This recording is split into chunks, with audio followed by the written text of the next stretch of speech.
काका बाहेर गेल्यावर काकू स्वयंपाकघरात काम करत होत्या. मी संधी साधून त्यांना जवळ केलं आणि माझी युवा भावना त्यांच्या अस्तित्वात टाकायला लागलो. त्या म्हणाल्या, "अरे राजा, तुझे काका बाथरूममध्ये अंघोळ करत आहेत. आता बाहेर येतील." पण माझं मन त्यांना सोडायला तयार नव्हतं. मी म्हणालो, "काकू, आता मी तुम्हाला सुखद वेळेचा अनुभव दिल्याशिवाय राहू शकत नाही." त्या हसल्या आणि म्हणाल्या, "आज नको माझ्या बाळा. 2 दिवसांनी तुझे काका कंपनीच्या कामासाठी बाहेर जाणार आहेत. तेव्हा तू जे करायचं आहे ते कर." मी त्या मधुर शब्दाने एक लांबलचक ओठांची पापी घेतली आणि म्हणालो. मग मी निराश होऊन त्यांना सोडलं आणि घरी परतलो. 2 दिवसांनी काका कामासाठी प्रवासाला गेले. मी सकाळीच काकूंच्या घरी गेलो. त्या स्वयंपाकघरात दूध गरम करत होत्या. मी गुपचूप मागून जाऊन त्यांना जवळ केलं आणि माझी युवा भावना त्यांच्या अस्तित्वात टाकायला लागलो. त्या मागे वळल्या, मला पाहून प्रसन्न झाल्या आणि मला साथ द्यायला लागल्या. गौरी काकूंनी त्या दिवशी सुंदर बंगाली सूट घातला होता आणि त्या एकदम तरुण, उत्साही दिसत होत्या. त्यांनी माझ्यासाठी सरबत बनवला आणि मला दिला.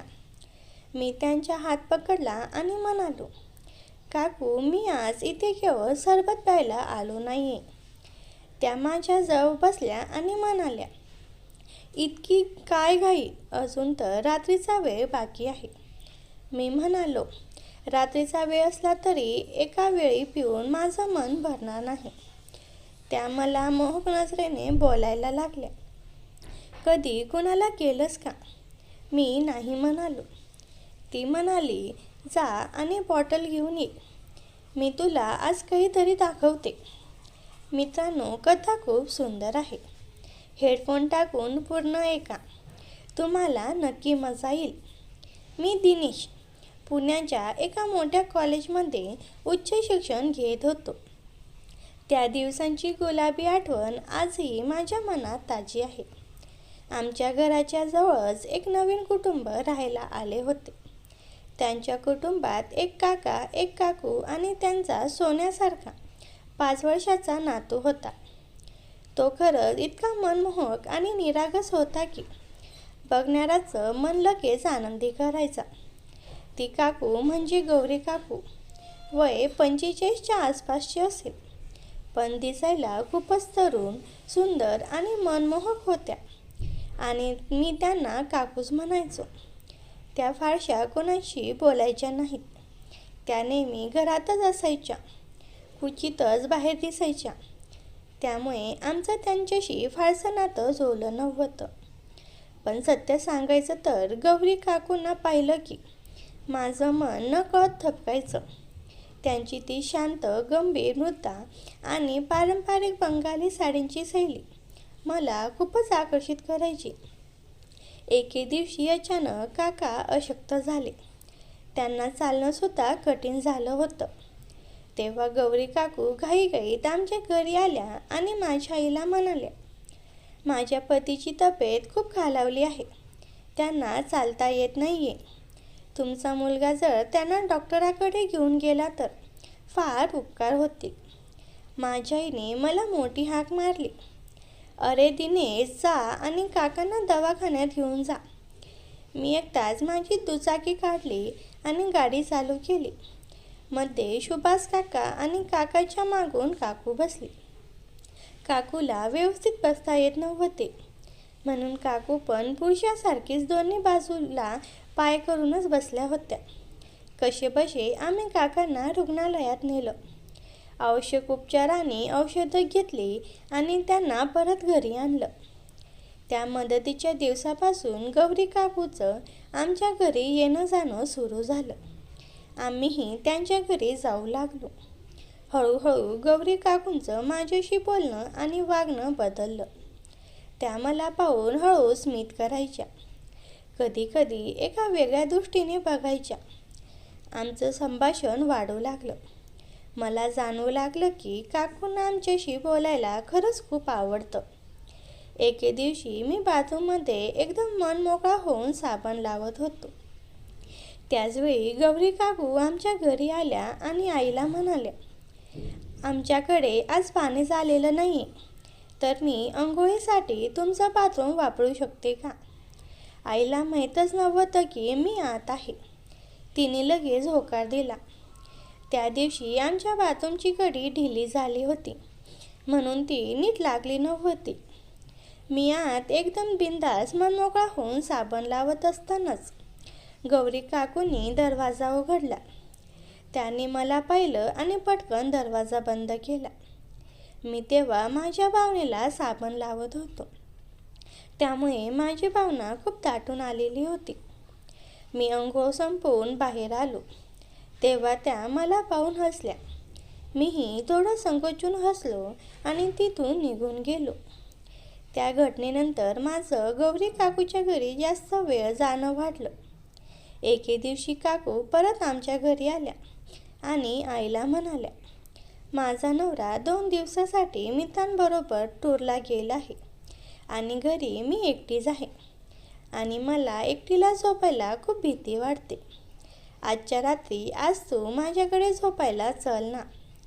तेव्हा आई म्हणाली, अगं माझा नवरा माझ्याशिवाय एक रात्रही काढू शकत नाही. त्याला सोडून येणं शक्य नाही, त्यामुळे मला येता येणार नाही. एक काम कर, मी दिनेशला पाठवून देते. आईच्या तोंडून हे ऐकताच मी खूप खुश झालो आणि मी जायला तयार झालो. मी माझे पुस्तक वगैरे घेऊन काकूच्या घरी गेलो आणि काकूला म्हणालो, तुम्ही झोपा, मी अभ्यास करत आहे. असं म्हणून मी अभ्यास करू लागलो. काकू म्हणाली, तुला झोप आल्यानंतर तूही झोप. मी थोडंसं झोपते. दिवसभर काम केल्यामुळे काकूला कंटाळा आला होता. माझी नजर काकूकडे गेली. काकू झोपल्या होत्या. आज मी काकूला खूप जवळून बघत होतो. तिचा साडीचा पदर बाजूला सरकला होता. काकू या वयातसुद्धा एखादी 25च्या मुलीप्रमाणे दिसत होत्या. माझी नजर तिथून हटतच नव्हती. हे पाहून माझी भावना खूप दाटून आली होती, कारण एवढी सुंदर काकू मी पहिल्यांदाच पाहत होतो. मग मी लाईट बंद करून 0 बल्ब चालू करून मीही शेजारी झोपलो. पण काकूचे डोळे अर्धवट उघडे दिसत होते. मी एका हाताने माझ्या भावनेला सुंदर अनुभव देऊ लागलो आणि दुसरा हात तिच्या त्या जागी हलकासा स्पर्श करत होतो आणि बोटाने अगदी सावधपणे हळूवारपणे तिच्या हातावरून खांद्यावरून फिरवत होतो. मला एखाद्या स्वप्नासारखं वाटत होतं. मी माझी हालचाल जास्त वाढवत गेलो. जसा जसा स्पर्श जाणवू लागला तसं काकूचं मन सावध झालं. तसा मी माझा हात बाजूला करत डोळे मिटवण्याचा नाटक केला. काकूने डोळे हळूच उघडले. खोलीत अंधार होती. 0 बल्बचं थोडासा प्रकाश खोलीत पडत होतं. काकूंनी हलकेच मान वळवून माझ्याकडे पाहिलं. मी शांत झोपलेला दिसलो आणि काकू परत डोळे मिटून झोपी गेली. मी हळूच उठलो आणि गालावरून केसावरून हात फिरवू लागलो. काकूला माझा स्पर्श जाणवत होता. तिचे डोळे उघडे झाले आणि ती एकदम खडकासारखा आवाज करत गेली, दिनेश. मी दचकलो. हात मागे घेतला आणि मागे सरकलो. माझ्या चेहऱ्यावर घाबरलेपण स्पष्ट दिसत होतं. काकू रागात म्हणाली, काय करत होतास तू? मी घाबरत म्हणालो, नाही काकू, मला वाटलं तुम्ही झोपलात आणि केस तुमच्या डोळ्यात आले होते. मी काही वाईट हेतूनं नाही केलं. काकू माझ्याकडे एकटक पाहत होत्या, पण काकूने मला काहीच बोलता उठून बसली. मी पण काही न बोलता माझ्या अंथरूणावर झोपलो. काकू पण पाणी पिऊन झोपली. थोड्या वेळाने काकूने डोळे उघडून पाहिलं तर मी तिला झोपेत दिसलो. काकूला वाटले तिला स्वप्न पडले आहे, त्यामुळे ती मला उठवत म्हणाली, दिनेश, मला एक स्वप्न पडलं. त्या स्वप्नामध्ये एक मुलगा माझ्याजवळ आला आणि माझ्या अंगावरती हात फिरवायला चालू केला. त्याने हौसकन माझं बटन उघडलं आणि नंतर तो माझा पूर्ण अंग दाबू लागला. हळूहळू खांद्यावरून खाली घसरू लागला. नंतर त्याने त्याचा हात खाली लावून जोराने हात फिरवू लागला. मीही हळूच माझा हात त्यांच्या त्या नको त्या ठिकाणी घातला आणि त्याने लगेच पॅन्ट बाजूला गेली आणि नंतर पुन्हा तिथेच तो माझे पाय वरती गेले आणि साडी बाजूला ढकलली आणि जोरजोरात सुंदर वेळचा अनुभव देऊ लागला. मला समजत नव्हते की मी एवढी मोठी असून 17 वर्षाचा मुलगा मला जोराने मारू लागला होता आणि माझी पालतं करून पूर्ण मागून काढून टाकली आणि उठून तो झोल्यानंतर माझ्या अंगावरती तशी साडी फेकून गेला आणि तेवढ्यात मला जाग आली. मी उठून पाहते तर तू झोपला होता.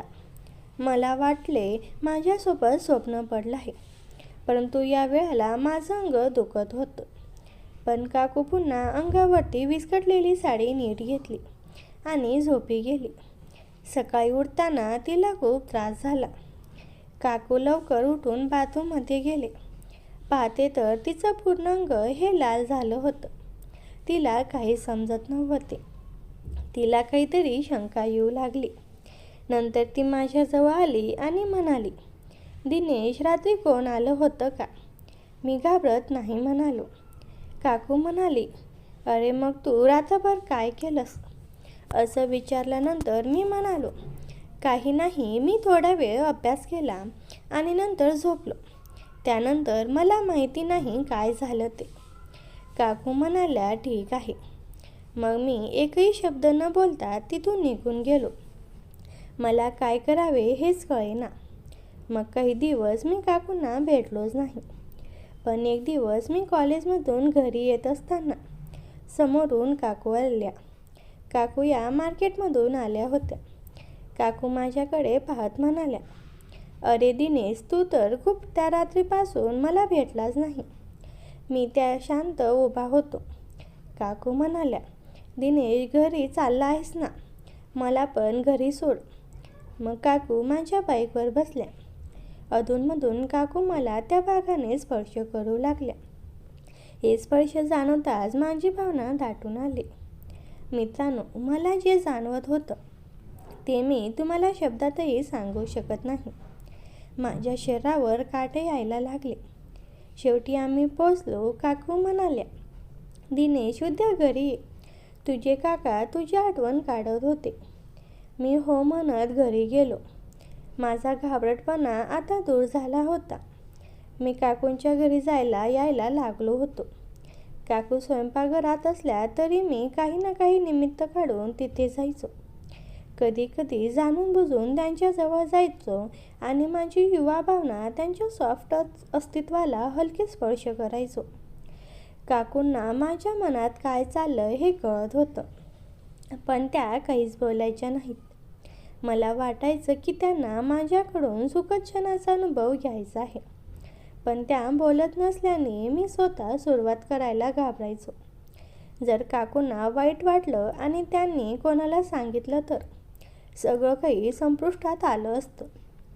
एके दिवशी काकू आमच्या घरी आल्या आणि सरळ माझ्या खोलीत येऊन विसावल्या.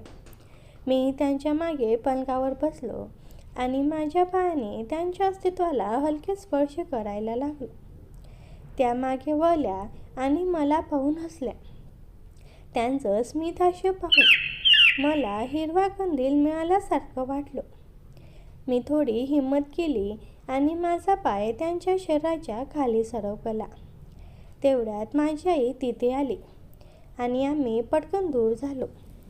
आता मला काकूकडून पूर्णपणे संमती मिळाली होती आणि माझी हिंमत वाढली होती. जेव्हा जेव्हा संधी मिळायची मी काकूंच्या व्यक्तिमत्वाला सुखद वेळेचा अनुभव द्यायचो. कधी कधी मी माझी युवा भावना त्यांच्या हातात द्यायचो आणि त्याला सुखद अनुभव घ्यायच्या. पण त्या म्हणायच्या, आता दूर हो, नाहीतर कुणीतरी पाहिलं आणि समस्या होईल. खरं तर मला त्यांना सुखद वेळेचा अनुभव देण्याची मोठी संधीच मिळत नव्हती. एके दिवशी मी त्यांच्या घरी गेलो तर काका घरी नव्हते. काकू स्वयंपाकघरात काम करत होत्या. मी संधी साधून त्यांना जवळ केलं आणि माझी युवा भावना त्यांच्या अस्तित्वात टाकायला लागलो.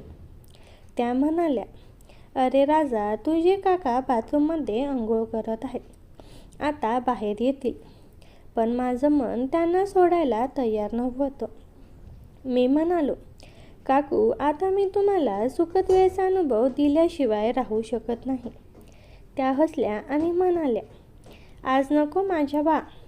2 दिवसांनी तुझे काका कंपनीच्या कामासाठी बाहेर जाणार आहेत. तेव्हा तू जे करायचं आहे ते कर. मी त्या मधुर शब्दाने एक लांबलचक ओठांची पापी घेतली आणि म्हणालो, काकू, मी तुमच्यावर खूप प्रेम करतो. मग मी निराश होऊन त्यांना सोडलं आणि घरी परतलो. 2 दिवसांनी काका कामासाठी प्रवासाला गेले. मी सकाळीच काकूंच्या घरी गेलो. त्या स्वयंपाकघरात दूध गरम करत होत्या. मी गुपचूप मागून जाऊन त्यांना जवळ केलं आणि माझी युवा भावना त्यांच्या अस्तित्वात टाकायला लागलो. त्या मागे वळल्या, मला पाहून प्रसन्न झाल्या आणि मला साथ द्यायला लागल्या. गौरी काकूंनी त्या दिवशी सुंदर बंगाली सूट घातला होता आणि त्या एकदम तरुण, उत्साही दिसत होत्या. त्यांनी माझ्यासाठी सरबत बनवला आणि मला दिला. मी त्यांचा हात पकडला आणि म्हणालो, काकू, मी आज इथे केवळ सरबत प्यायला आलो नाहीये. त्या माझ्या जवळ बसल्या आणि म्हणाल्या, इतकी काय घाई? अजून तर रात्रीचा वेळ बाकी आहे. मी म्हणालो, रात्रीचा वेळ असला तरी एका वेळी पिऊन माझं मन भरणार नाही. त्या मला मोहक नजरेने बोलायला लागल्या. मी त्यांच्याजवळ गेलो, त्यांना ओठांचा स्पर्श केला. मी त्यांना बेडरूममध्ये नेलं. त्या मला वेड्यासारखं ओठांचे स्पर्श करायला लागल्या.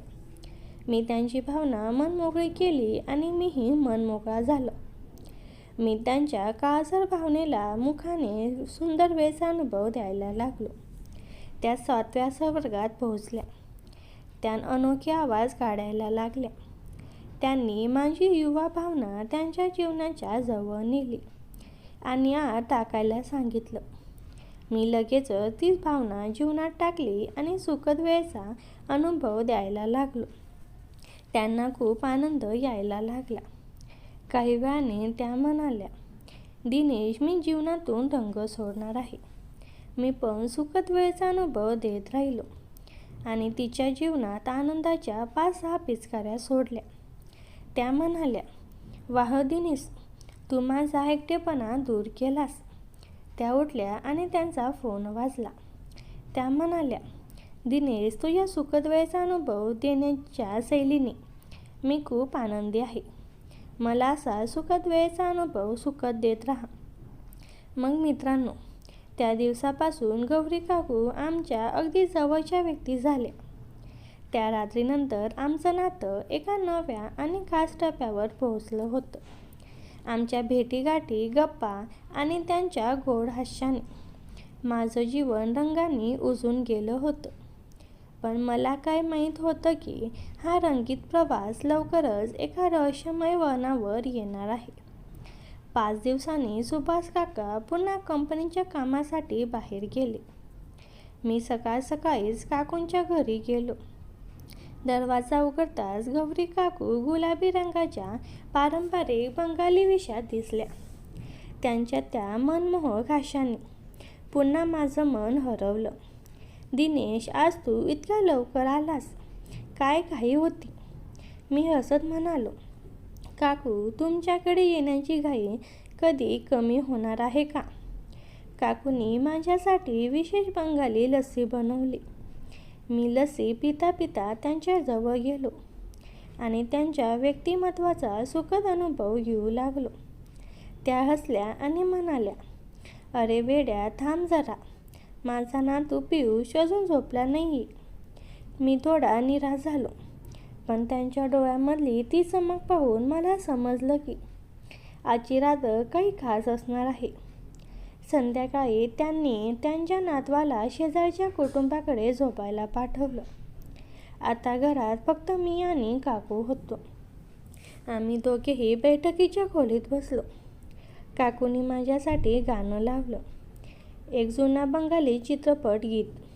त्यांच्या त्या हळूवार हालचाली आणि माझ्याकडे पाहण्याच्या नजरेने माझी युवा भावना दाटून येऊ लागली. मी त्यांना जवळ ओढलं आणि ओठांचा स्पर्श केला. त्या मला मिठी मारत म्हणाल्या, दिनेश, तुझ्यामुळे माझ्या आयुष्यात पुन्हा आनंदाचे रंग आलेत. रात्री उशिरापर्यंत आम्ही गप्पा मारत होतो, हसत होतो आणि एकमेकांना सुखद वेळेचा अनुभव देत होतो.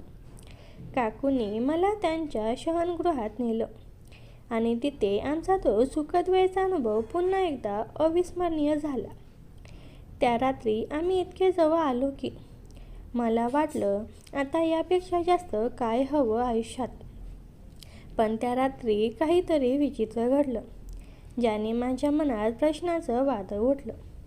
रात्री साधारण 1 वाजता मी आणि काकू पलंगावर बोलत होतो. तेवढ्यात घराच्या मुख्य दरवाजाकडून एक अनोखा आवाज आला. मी दचकलो. काकूंना विचारलं, हे काय होतं?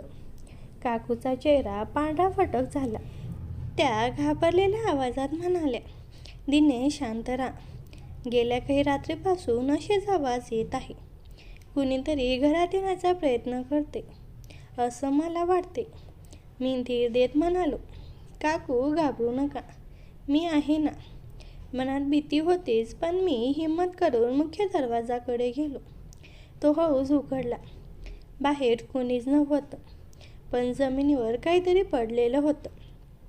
ते उचलून पाहिलं तर ते एक चमकणारं धातूचं तुकडं होतं. ते पाहताच माझ्या अंगावर काटा आला. रात्रीचं वातावरण तसं शांत होतं, पण माझ्या मनात मात्र धडकी भरलेली होती. काहीतरी गूढ माझ्या आयुष्यात प्रवेश करत होतं आणि मला कल्पनाही नव्हती की पुढे काय होणार आहे. मी खाली वाकलो आणि पाहिलं. ती एक छोटीशी चांदीची चावी होती. ती चावी उचलली आणि गौरी काकूंना दाखवली. त्याने ती पाहिली आणि त्यांचा चेहरा पुन्हा गंभीर झाला. त्या म्हणाल्या, ही चावी माझ्या पतीच्या कार्यालयाच्या लॉकरची आहे, पण ती इथे कशी आली? मला काहीच कळत नव्हतं. सुभाष काकांनी तर सांगितलं होतं की ते कंपनीच्या कामासाठी बाहेर गेलेत. मग त्यांची चावी इथे कशी काय? कुणीतरी दरवाजावर का ठोठावलं होतं? मी विचारलं, काकू, आपण काकांना फोन करून विचारूया का? पण त्यांनी घाईघाईत मला थांबवलं. नको दिनेश, त्यांना काही कळलं तर सगळं उद्ध्वस्त होईल. त्यांच्या डोळ्यात भीती होती. माझ्याशी असलेल्या नात्याची भीती नव्हे तर काहीतरी मोठं लपवण्याची भीती. त्या रात्री आम्ही दोघेही झोपलो नाही. गौरी काकू मला मिठीत घेऊन बसल्या होत्या आणि मी त्या चांदीच्या चावीला टक लावून निहाळत होतो. माझ्या मनात विचारांचं काहूर उठलं होतं. त्या काहीतरी लपवत होत्या, पण काय? आणि त्या रात्री घरात येण्याचा प्रयत्न करणारा कोण होता? दुसऱ्या दिवशी सकाळी मी कॉलेजला जायला निघालो, पण माझं मन काकूंच्या घरी अडलं होतं. मी त्यांना फोन केला, पण त्यांनी फोन उचलला नाही. दुपारी कॉलेजमधून परतल्यावर मी थेट त्यांच्या घरी गेलो. दरवाजा उघडाच होता. आत गेलो तर घरात कुणीच नव्हतं. त्यांची नातही शेजारी नव्हती. मी घाबरलो. पुन्हा फोन केला. यावेळी फोन लागला, पण त्यांच्या आवाजात प्रचंड तणाव होता. त्या म्हणाल्या, दिनेश, तू घरीच थांब. मी आणि माझा नातू सुरक्षित आहोत, पण तू कोणालाही काही बोलू नकोस. त्याने फोन ठेवला आणि माझ्या मनात प्रश्नाचं जाळं विरलं गेलं. संध्याकाळी मी माझ्या मित्राला सगळं सांगितलं. त्याला अशा रहस्यमय गोष्टी सोडवायला आवडायचं. त्याने लगेच सांगितलं, ह्या काहीतरी गडबड आहे. त्या चावीचा आणि त्या रात्रीच्या आवाजाचा नक्की काहीतरी संबंध आहे. आपण सुभाष सरांच्या कार्यालयात जाऊन तपास करूया. दुसऱ्या दिवशी आम्ही दोघे कार्यालयात गेलो. तिथे कळलं की सुभाष काका गेले 2 दिवस कार्यालयात आलेच नव्हते. त्यांच्या सहकार्याने सांगितलं होतं. ते म्हणाले होते की त्यांना काही वैयक्तिक कामासाठी सुट्टी हवी होती. माझ्या डोक्यात मात्र आता सगळा गोंधळ माजला होता. काकाने खोटं का बोलावं आणि काकू इतक्या घाबरलेल्या का होत्या? आम्ही त्या चांदीच्या चावीने काकांचा लॉकर उघडलं. आत काही कागदपत्र, एक जाडसर डायरी आणि एक लहानशी पेटी ठेवलेली होती. डायरीत काकांनी काही नोंदी केल्या होत्या. काही नावं, काही मोठ्या रकमा आणि काही ठिकाणांची माहिती. त्यात एक नाव वारंवार येत होतं, विक्रम सरदेसाई. पण हा विक्रम सरदेसाई नेमका कोण होता? पेटी उघडल्यावर माझ्या अंगावर काटा आला. आत एक फोटो होता. त्यात काकू आणि एक अनोळखी माणूस उभे होते. पण तो माणूस काका नव्हते. त्या रात्री मी काकूंच्या घरी परत गेलो. पण घर अजूनही रिकामंच होतं. मी त्यांना पुन्हा फोन केला. यावेळी मात्र फोन बंद होता. माझ्या मनात भीती आणि संशय वाढतच चालले होते. इतक्यात माझ्या फोनवर एक अनोळखी क्रमांकावरून संदेश आला. दिनेश, तू खूप पुढे गेलास. आता थांब, नाहीतर तुझ्या आणि गौरीच्या सुंदर वेळेचा अनुभव सगळ्यांना कळेल. संदेशच्या शेवटी एक फोटो होता. तो फोटो पाहताच माझ्या अंगातून रक्त गोंधलं. मी आणि काकू त्या रात्री शयनगृहात सुंदर वेळेचा अनुभव असतानाचा. मी थरथरला लागलो. कुणीतरी आमच्यावर नजर ठेवत होतं. माझ्या हातातली ती चांदीची चावी आणि काकांच्या डायरीतलं विक्रम सरदेसाई हे नाव सतत माझ्या डोक्यात घुमत होतं. काकू आणि त्यांची नात कुठे गायब झाल्या होत्या? आणि काका खरंच प्रवासावर होते का? की त्यांनी आम्हाला फसवलं होतं? माझं मन प्रश्नाच्या गुंतागुंतीच्या जाळ्यात अडकून गेलं होतं. आणि मला असं वाटत होतं की हा खेळ आता माझ्या हातातून निसटत चाललाय. त्या रात्री मी डोळ्याला डोळा लावला नाही. त्या संदेशातील धमकी वजा इशारा माझं संपूर्ण अस्तित्व हलवून गेला होता. मी मित्राला फोन करून सगळं सांगितलं. त्याने शांतपणे ऐकले. एकदम गंभीर चेहरा करून म्हणाला, दिनेश, हे साधं प्रकरण अजिबात नाही आहे. त्या चांदीच्या चावीचं आणि दैनंदिन काहीतरी खूप मोठं कनेक्शन आहे.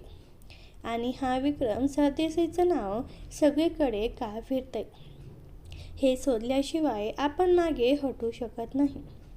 त्याने मला दुसऱ्या दिवशी सकाळी त्यांच्या घरी यायला सांगितलं.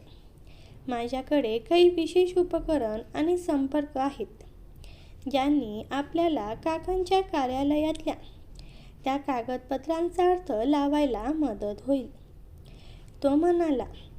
दुसऱ्या दिवशी मी मित्राच्या घरी पोहोचलो. घरात आधीच त्याने काकांच्या डायरीतल्या नोंदीचा बारकाईने अभ्यास केला होता. काही नावं, काही मोठ्या रकमा आणि गूढ ठिकाणी सगळं एकमेकांशी जुळून येत होतं. दिनेश, ही दैनंदिनी काही साधारण नाही. यात काहीतरी फार मोठ्या आर्थिक व्यवहाराबद्दल माहिती आहे. आणि बघ, विक्रम सरदेसाईचं नाव सगळ्यात जास्त वेळा आलंय. मित्र म्हणाला. याचा अर्थ काकांचं आणि विक्रमचं काहीतरी गुप्त व्यवहार आहे. यानंतर त्याने मला त्यांच्या एका तज्ज्ञ मित्राला भेटायला सुचवलं, आदित्य हा हॅकिंग आणि माहिती काढण्यात डेटाबेस एजेक्शन्स तरबेज होता. आम्ही त्याच्याकडे पोहोचलो.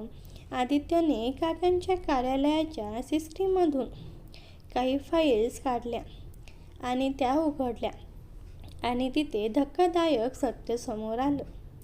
काकांचं कार्यालय एका अत्यंत गुप्त पैशाच्या गैरव्यवहाराच्या मनी लॉन्ड्रिंग जाळ्याशी नेटवर्कशी जोडलेलं होतं.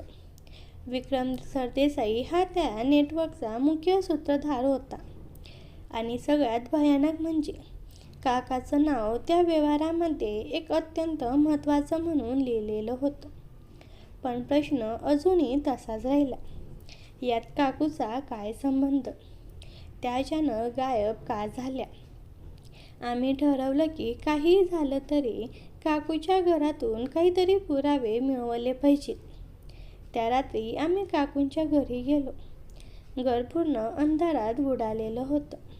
शांतता इतकी की श्वासही जड वाटावा. स्वयंपाकघरात दुधाचा ग्लास अजून तसा ठेवलेला होता. जणू कुणी घाईघाईत घर सोडलं होतं. शयनगृहात गेलो तर तिथे काकूंचा एका दुपट्टा जमिनीवर पडलेला होता. मी तो उचलला आणि त्यातून एक छोटीशी चिठ्ठी खाली पडली. त्यावर लिहिलं होतं, दिनेश, मला माफ कर. मला तुझ्यापासून काही गोष्टी लपवाव्या लागल्या. पण आता मला आणि माझ्या नातवाला धोका आहे. तू या सगळ्यातून बाहेर राहा. ते शब्द वाचून माझं मन उदास आणि संतापाने भरलं. काकू मला का सांगत नव्हत्या की त्या नेमक्या कोणत्या संकटात सापडल्या होत्या. डोळ्यांसमोर अंधार दाटून आला. मी ती चिठ्ठी मीताला दाखवली. त्याने माझ्या खांद्यावर हात ठेवून शांत आवाजात सांगितलं, दिनेश, तू भावनिक होऊ नकोस. आपल्याला काकू आणि त्यांच्या नातवाला शोधायचं आहे. मला खात्री आहे त्या विक्रम सरदेसाईशी संबंधित आहे. आम्ही आदित्यच्या मदतीने विक्रम सरदेसाईचा पत्ता शोधला. तो मुंबईच्या बाहेर एका गावात एका प्रचंड बंगल्यात राहत होता. बाहेरूनच तो बंगला गूढ, काळसर आणि भयानक दिसत होता. आम्ही तिथे जायचं ठरवलं, पण मनात सतत भीती होती. जर विक्रम सरदेसाई खरंच एवढा मोठा गुन्हेगार असेल तर आम्ही दोघेच त्यांच्याशी कसा सामना करणार. पण काकू आणि त्यांच्या नातवांच्या सुरक्षितेसाठी मी हिंमत एकवटली. त्या रात्री आम्ही विक्रमच्या बंगल्याकडे निघालो. रात्र काळोखी होती. रस्त्यांवर कुत्र्यांचे भुंकणारे आवाज, दुरावून येणारी घुबडांची किंकाळी, सगळं वातावरण अंगावर काटा आणणारं होतं. बंगला एका सुनसान जागी होता. तिथे पोहोचल्यावर मला अचानक त्या रात्री एकटेल खटखट आवाज आला. आम्ही बंगल्याच्या मागच्या बाजूने आत शिरायचा प्रयत्न केला. एक खिडकी किंचित उघडी होती. आम्ही श्वास रोखून आत गेलो. आत एक प्रचंड हॉल होता, जिथे काही लोक मंद आवाजात गुपचूप चर्चा करत होते. हवेत दारूचा श्वास, टेबलावर पसरलेल्या संगीच्या आणि एका माणसाच्या हातात चमकणारी बंदूक, सगळं दृश्य शहारून टाकणारं होतं. आम्ही धडधडत्या हृदयाने पुढे गेलो. अचानक आम्हाला एका खोलीतून दबक्या आवाजात रडण्याचा आवाज ऐकू आला. तिथे पाहिलं तर काकू आणि त्यांची नात दोघं बांधलेल्या अवस्थेत बसले होते. काकूंच्या चेहऱ्यावर भीतीचं सावट होतं आणि त्यांची नात रडून रडून थकली होती. मी मित्राला इशारा केला आणि आम्ही त्यांना सोडवण्याचा प्लॅन राखायला लागलो. पण तेवढ्यात खोलीच्या कोपऱ्यात उभा असलेला तो माणूस मागे वळला आणि मला प्रचंड धक्का बसला. तो विक्रम सरदेसाई नव्हता. ते काका सुभाष काका होते. काकाने मला पाहिलं आणि त्यांचा चेहरा कठोर निर्दयी झाला. थंड आवाजात ते म्हणाले, दिनेश, तुला इथे यायला नको होतं. मी गोंधळून विचारलं, काका, तुम्ही इथे काय करत आहात? आणि काकू आणि तुमचा नातू का बांधलेले आहेत? काकांनी एक विचित्र थंड हसू केलं आणि म्हणाले, तुला वाटतं की गौरी फक्त तुझ्याशी सुखद वेळचा अनुभव घेत होती. नाही दिनेश, हे सगळं मोठं, खूप मोठ्या खेळाचा भाग आहे, ज्याची तुला कल्पनाही नाही.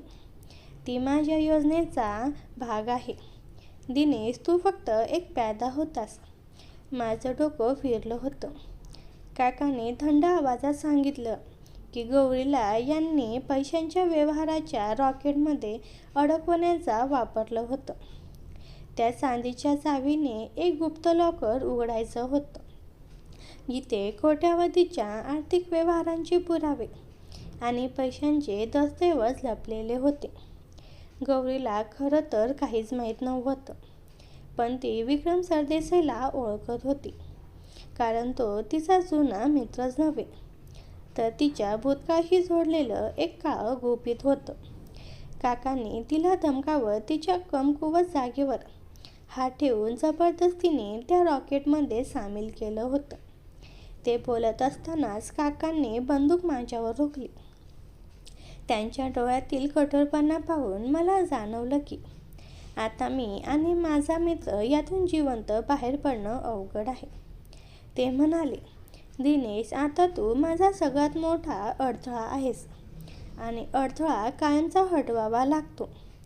पण तेवढ्यात बाहेरून पोलिसाच्या सायरनचा कर्णकश आवाज घुमला. आदित्यने आमच्या मागे येत पोलिसांना कळवलं होतं आणि त्याने आमचं ठिकाण लोकेशन ट्रॅक केलं होतं. काकांच्या हातातून बंदूक खाली पडली आणि पुढच्या क्षणाला पोलिसांनी त्यांना पकडलं. काकू आणि त्यांचा नातू सुखरूप सोडवले गेले. काकूने मला मिठी मारली, डोळ्यात पाणी आणून म्हणाल्या, दिनेश, मला तुझ्यापासून हे सगळं लपवावं लागलं कारण माझ्या नातवाच्या जीवाला थेट धोका होता. मी त्यांना माफ केलं, पण मनाच्या आत खोलवर एक मोठा धक्का बसला होता. माझं आणि काकूचं नातं फक्त एका फसवणुकीचा भाग होतं आणि त्या जाणिवेने माझा राग, वेदना आणि अपराधीपण सगळा मिसळून मला आत पोखरून टाकत होतं. पण खरी थरारक अंतर अजून बाकी होती. घरी परतल्यावर माझ्या फोनवर पुन्हा एक संदेश आला, दिनेश, हे सगळं अजून संपलेलं नाहीये. विक्रम सरदेसाई अजून मोकाट फिरतोय आणि त्याच्याकडे तुझा आणि गौरीचा आणखी एक व्हिडिओ आहे. तो संदेश वाचून माझ्या पायाखालची जमीनच सरकली. विक्रम सरदेसाई कोण होता? तो कुठे लपला होता? आणि त्याच्याकडे अजून किती गुपित होती?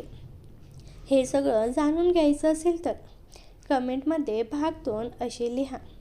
मित्रांनो, जर तुम्हाला ही कथा आवडली असेल तर आपल्या BM मराठी चॅनलला सबस्क्राईब करायला विसरू नका. धन्यवाद.